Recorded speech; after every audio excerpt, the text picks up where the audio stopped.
when you're born, you have a release of DMT because DMT is in our body naturally. Yep. When you die, you have a release of DMT. Mm-hmm. However, you can also have a release of DMT on a near-death experience. So you hear about these near-death experiences, and if you research it online, the NDEs, and people talk about a white light and hearing, this and so on, and then people are like, oh, it's God, it's this.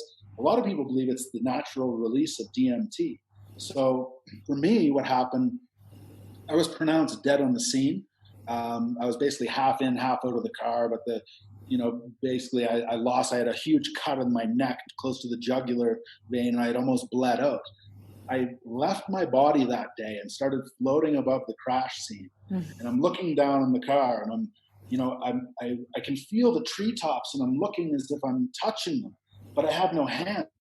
And I can feel them. I'm like, well, that's really strange. And I'm looking down, and I just felt this overwhelming love and peace. Mm-hmm. And there was light, but it wasn't like a tunnel that I was going towards. It was just, I was the light. Everything was the light.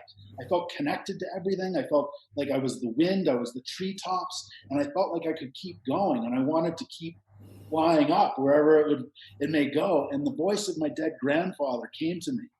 And he said, Chris, he's like, I love you. It's not your time. You need to go back. You need to go back. And I remember pleading with him, like, no. I'm done with this. No, I'm good.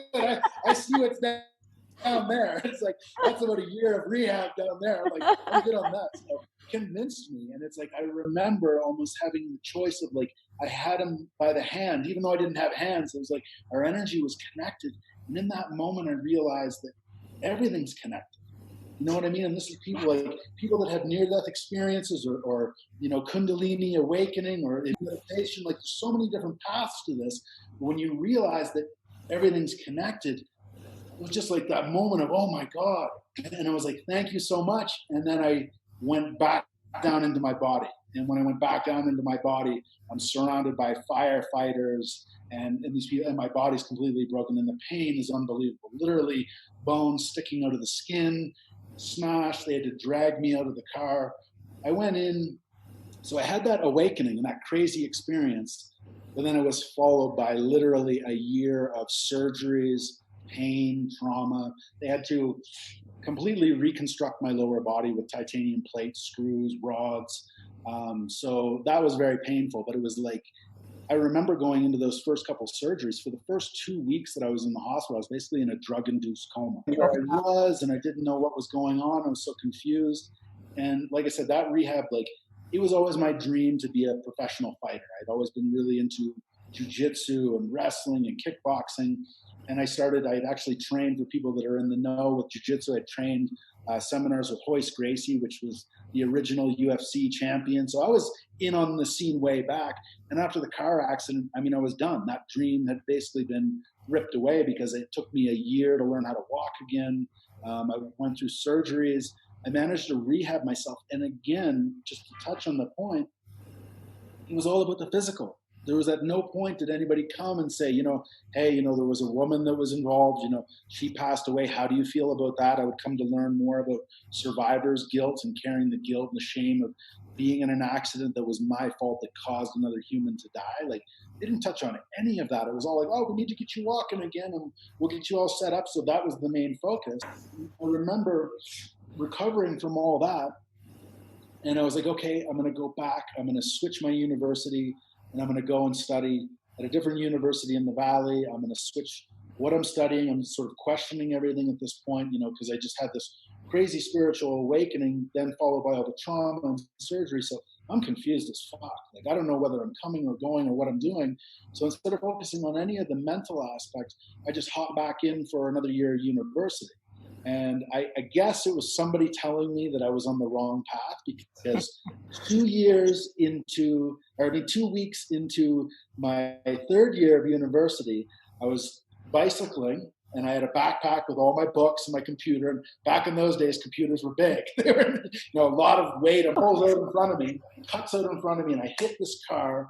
All kinds of road rash and skin damage. But I remember it wasn't so bad. I remember just getting up, and the first thing was, I can't believe this is happening. So I grabbed my bicycle, and it smashed. So I carry it back to my apartment, and I'm having massive chest pains. So I don't know what's going on. I go to the hospital, they scrub out my road rash, they take a chest x-ray, and they send me on my way.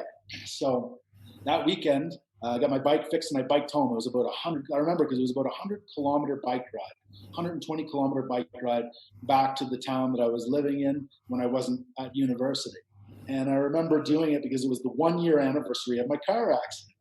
So I'm like biking, and I had a special moment where I laid down, I biked past the crash scene, and I'm like healthy now and strong. And I stopped and I kind of gave, gratitude and thanks.